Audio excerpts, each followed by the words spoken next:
else that we have heard Russia talk about is providing long-range precision-guided weapons to other actors around the globe. Now, we all know the United States has hundreds of military bases all around the globe. We can see how ineffective they are against, say, Ansar Allah in Yemen. Imagine Russia providing even more capabilities to groups like this around the globe.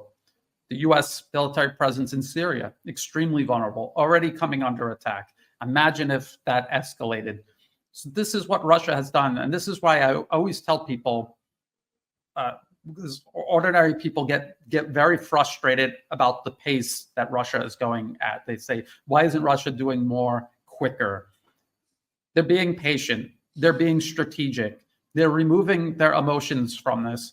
Ukraine specifically, the Ukraine and its Western backers specifically do things to try to provoke Russia. They do the same thing in proxy wars all around the globe. Israel's another example, is like the master of escalation and provocation. But what needs to be done is restraint, patience, and strategy. This is what Russia is doing, and this is why Russia is winning.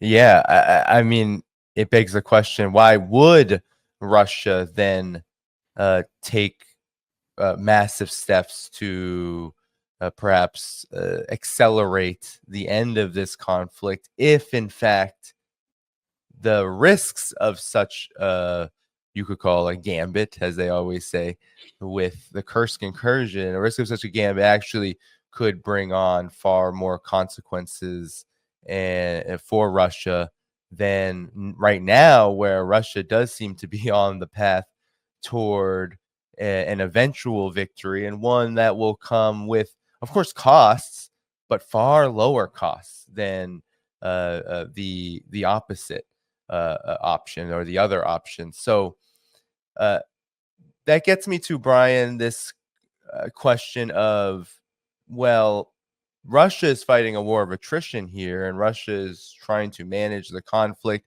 And I think much of the world that has been watching this conflict outside of the NATO sphere has been aligned with this to a large degree. But at the same time, there's always this threat of a larger confrontation. And I'm wondering about, where do you see this conflict going in terms of this larger confrontation you were speaking about? Because all the war gamers, war simulators, think tanks, they talk about it, they war game about it. But at the same time, it seems to be happening in this conflict the longer that it goes on. So there's almost this catch-22